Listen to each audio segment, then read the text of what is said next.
So why is cytochrome P450 called as cytochrome P450? What is that? Enzymes are so named because they are bound to membranes within a cell and contain a heme pigment. And because of heme, it gets chrome, the name, and because the pigment, the first letter is P, that absorbs light at a wavelength of 450 nanomole when exposed to carbon monoxide. That's a weird reason to give an enzyme a name. You must be fun at parties. Welcome to The Why in Psychiatry, Hi, this is Dr. Mayo, CEO Fellow. where we delve into the intricate nuances of psychiatric topics. My name is Dr. Chandora, attending psychiatrist. I did my residency from University of Connecticut, and then I did my fellowship from Georgetown University in consultation and liaison. Each episode features interview-style discussions that explore the intersection of the mind, medicine, and the human experience. Together, we'll uncover the hidden why and the groundbreaking discoveries shaping the psychiatric landscape. So grab a seat, warm beverage, tune in, and let's embark on this journey to unlock the mysteries of the human psyche. Only on The Why in Psychiatry. Welcome back to The Why in Psychiatry. Today, we'll be continuing our series, Depression in Special Population, and we'll be focusing on renal disease. As usual, I'm your host, Dr. Amayo, Consultant Liaison Fellow, and I have Dr. Hi, and this is Dr. Chandora, attending psychiatrist. And so today, last time we talked about the liver, today we'll be talking about the kidney. And the question is, why is the kidney important in psychiatry? And why should we talk about the kidney? So now, for psychiatrists, brain is the primary organ. Blood is life. Yes. And cardiologists will say heart is life. I didn't know. Yeah. So we all actually there will be a tough war on this. But we need to know about kidney because as we talked about in the previous episode, how liver plays an important role in drug metabolism.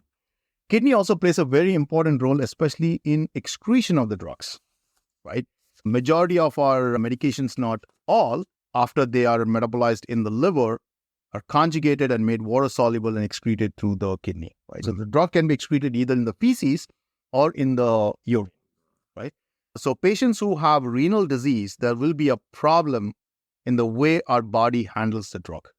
And plus, patients with renal disease also have increased comorbidity with depression. Again, actually, the incidence rate actually of depression it's a huge range actually, but it's usually like around 30 to 40%, especially patients who are on dialysis. Okay. So the kidney is important for excretion. And again, we see there's a lot of comorbidities with depression and kidney failure, and treating the depression improves outcome. And so what specific role or what specific way does the kidney excrete our medications? So kidney plays an important role with the medication excretion. We know that, right? So when in renal disease, there's a decrease in the urine output and there's a decrease in the glomerular filtration rate. So the medications which goes through the kidney is going to accumulate in a systemic circulation, causing toxicity, right? In patients with renal disease, they also excrete a large amount of albumin. So patients can have hypoalbuminemia, and we know that a lot of our psychiatric medication binds to albumin. Find that last time? Exactly. And then it's a free form of the medication that is active. Yeah. And then in patients with renal disease, there's also an increase in the level of urea. And urea will now compete with albumin with the medication. So further increasing the free form of the medication, causing more toxicity. So these are the three reasons why people with renal disease can experience toxicity when antidepressants are not dosed in a proper way. Okay. And I know there's a nomenclature for grading kidney failure or kidney disease using the creatinine clearance. Can you remind me of those nomenclatures? And are those important for us knowing when should we prescribe this medication? Yes. So there is an app where you can calculate the estimated creatinine clearance. Don't ask me the formula. I don't know that. Yeah. So you punch in the numbers actually in the creatinine clearance calculator, and based on the number, they divide it into one is a normal function. So we have to talk about normal, right? Yeah. So normal estimated creatinine clearance is more than or equal to 80 ml per minute. Okay. Mild is in the range of 51 to 80 ml per minute. Okay. Moderate is from 31 to 50 ml per minute. Severe is less than or equal to 30 ml per minute. And end-stage renal disease is when you require dialysis is less than 10 ml per minute. Basically, for simplicity, we say normal functioning, mild, moderate, severe kidney disease or end-stage renal disease. Yeah. And what medications can we give or should we stay away from towards the severe and ESRD? There are a lot of medications that we can talk about, but the ones that I want to stress about in this particular podcast, some of them I'm going to name. So venlafaxine, right?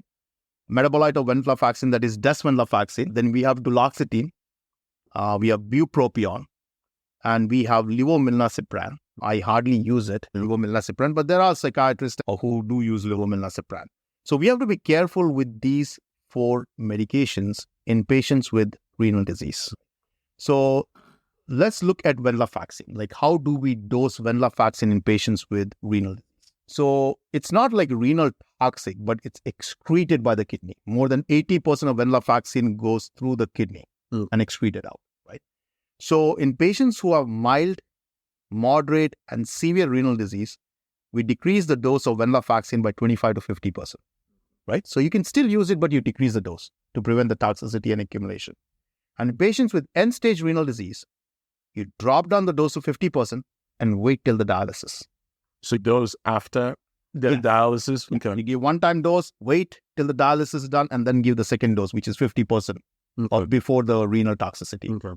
Then you have desvenlafaxine, which is a metabolite of venlafaxine. Again, more than 80% is excreted by the kidney. So with desvenlafaxine, you can get away with mild renal disease. You can dose it exactly the way you dose it, right? Whereas in patients with moderate renal disease, you don't go above 50 milligram every day, right?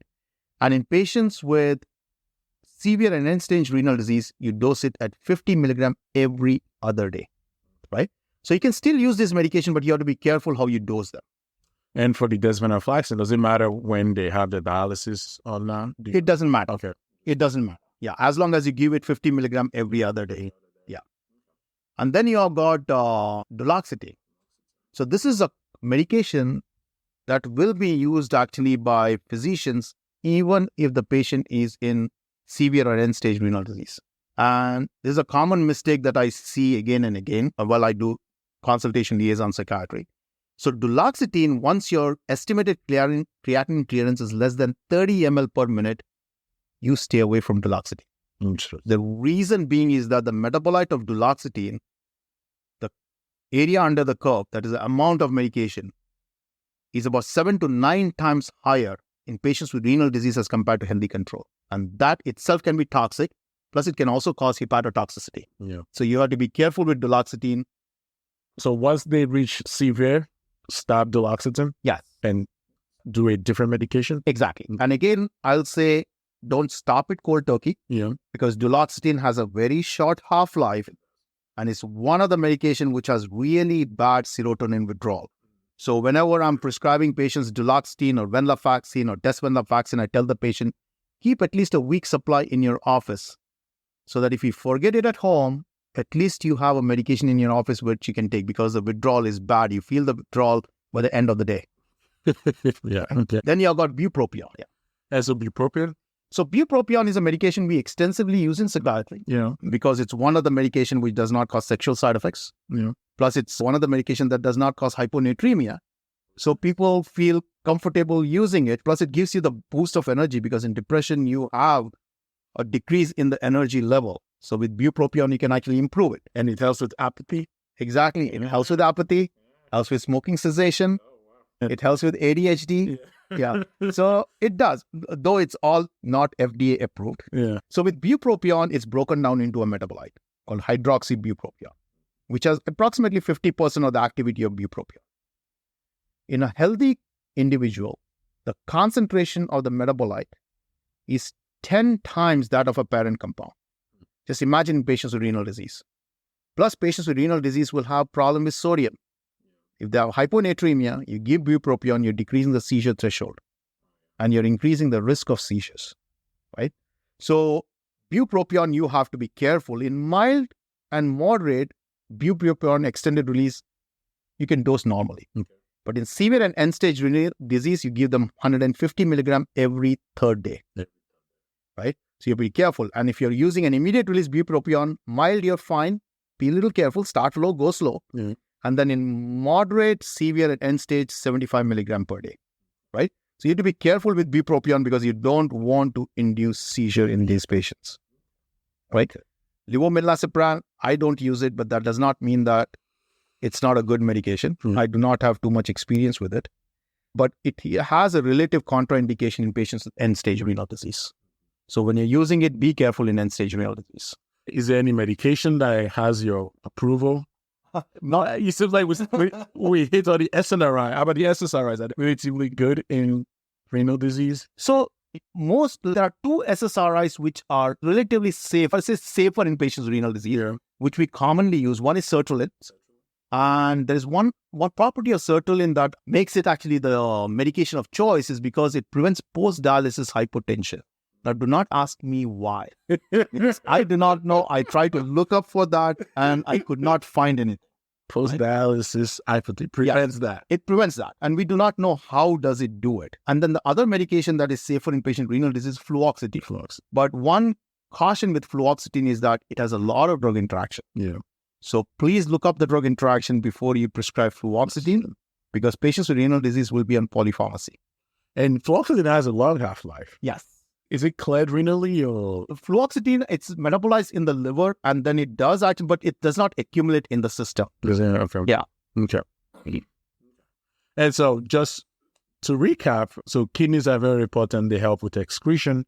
And the biggest way that we can lead to toxicity is because of the reduced albumin in nephrotic syndromes, the increase in urea, which reduces the plasma protein binding capacity of the medications, leading to high free medications.